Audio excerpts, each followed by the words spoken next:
PVA bag fishing has massively flown under the radar in recent years, but for those in the know, it's accounted for some huge weights of really big carp. Now, it's a simple way of fishing, but like any method, there's little tips and tricks that can make all the difference, and I'm going to talk you through them in this video.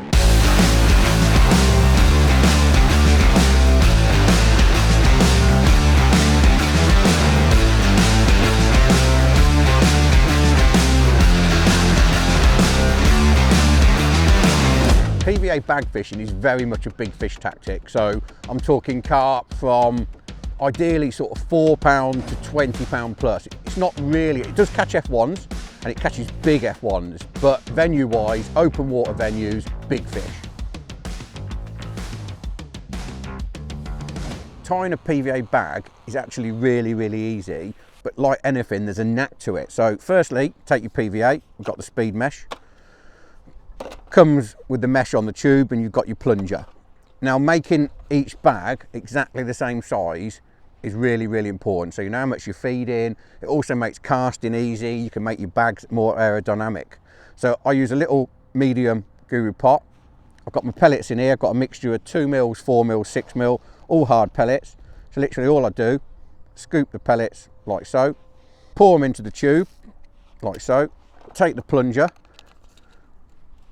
grip the mesh, see where my thumb and forefinger is, just so it's nice, and push the plunger down so it's nice and compact. Then feed yourself a bit of slack, and then if you grip below on the mesh, twist it so everything's staying nice and tight. The tighter the bag is, the quicker it'll break down. If it's really loose, the PVA has to sort of compact before it breaks down. So by making it nice and tight, you're quickening up the breakdown process. So twist it, keep it tight, and then literally overhand knot. If you just grip it there again, so you're keeping it nice and tight, pull the knot down. So the bag's actually done there, but before I trim it off, I literally tie another overhand knot in behind it. So I've got 2 knots there.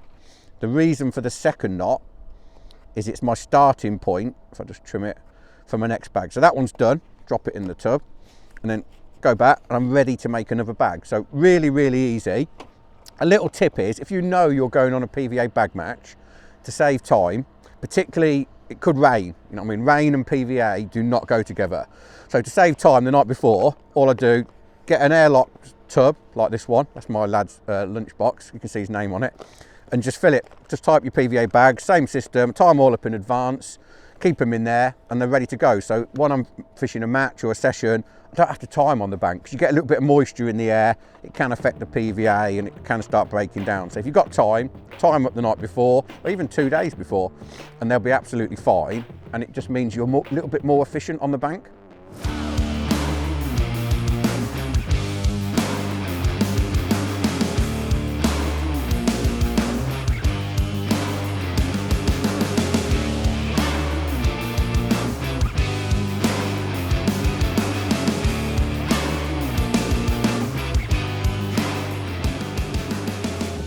Although today we're casting about, we're trying to find the fish, we're looking for signs of fish, once that water properly warms up, PVA bag fishing can be deadly fished over loose fed pellets or spodding out a volume of bait. So don't think it's just about chucking it about, because when those fish start to get on the bait, casting a bag on top of that bait can be deadly.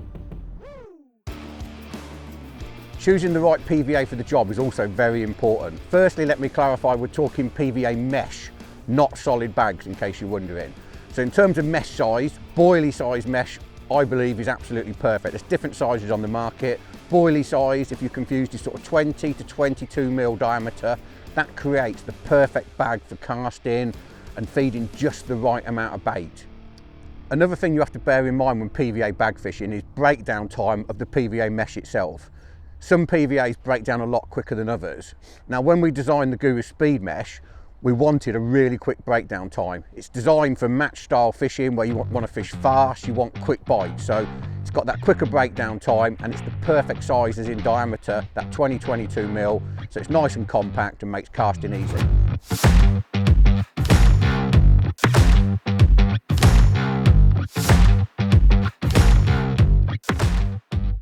Let me talk you through my setup for PVA bag fishing. Firstly, rod choice, 11-foot Engage Pro distance feeder, loads of power in the butt, but a softish playing action, perfect for dealing with bigger than average size carp.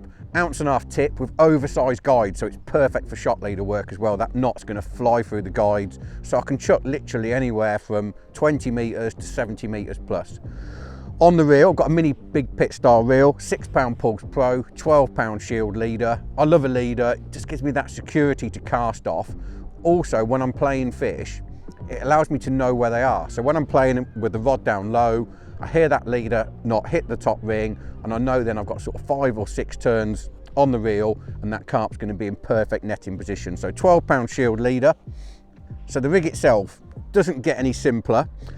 Got a loop in the 12 pound shield, about 2 inches in length, X-safe stem, so I can literally clip it on and off like so.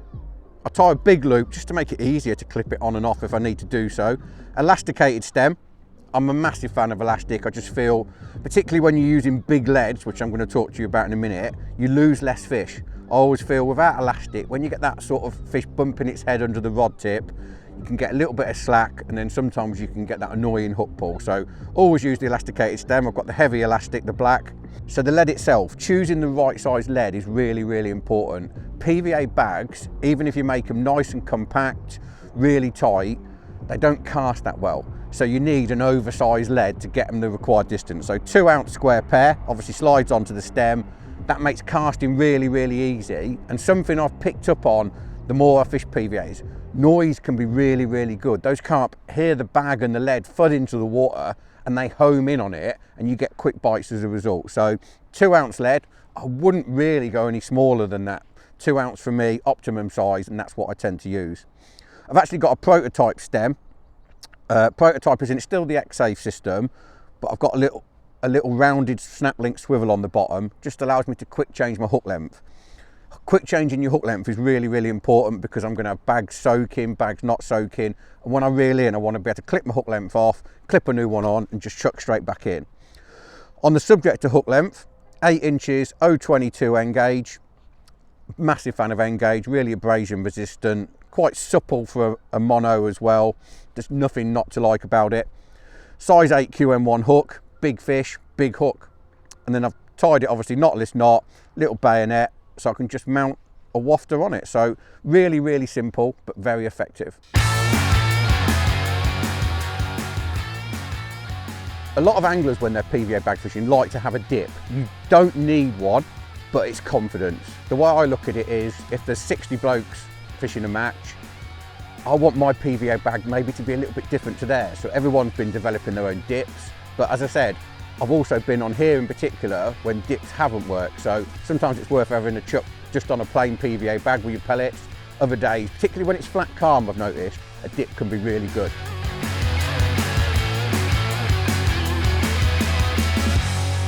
Preparation is really important with bag fishing. So I've got several hook lengths tied up. All I'm doing is literally reeling in, obviously bags dissolved, and I've got 2-3 hook lengths with bags attached, hook baits attached, sitting in the dip, literally pull one out, clip it back on, chuck back out, and I'm fishing. So I'm being super efficient, and that's where preparation is so important. While waiting for a bite, to maximise efficiency, I like to get the next 1, 2 or even 3 bags made up. So got my 8-inch hook length, obviously 0.22 N-gauge, hook baits on, take the bag like so, obviously keeping an eye on the tip, thread the bag on. Note I said thread the bag on. You can hook the bag, as in like hook it and then twist it and then cast it out. For me though, for the perfect presentation, if you thread the bag, the pellets all break down around the hook bait, whereas if you hook it, sometimes the PVA kicks the hook bait off. You will catch fish hooking the bag, but for me, I'd always thread it. I think it casts better, you've got better presentation. One thing that is a no-no is hooking the knot. I've seen people hook the knot. The knot, because it's double thickness, is the last bit to break down, so you never want to be hooking the knot. So for me, always thread it. You can thread it straight through the middle or slightly on the angle, depending on if you want it more aerodynamic. Then obviously pull the hook in so the wafter's on show. Then you've got 2 options. I can either chuck it as it is, just full of hard pellets, or I've got 2 or 3 different prototype dips there. If I'm going to use a dip, what I like to do is just literally drop it in the dip, and let it glug while I'm waiting for a bite.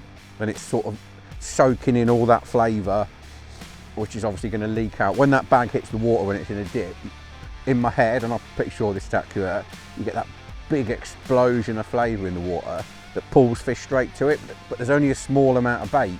So it comes loads of attraction, small amount of bait, and that normally means a quick bite.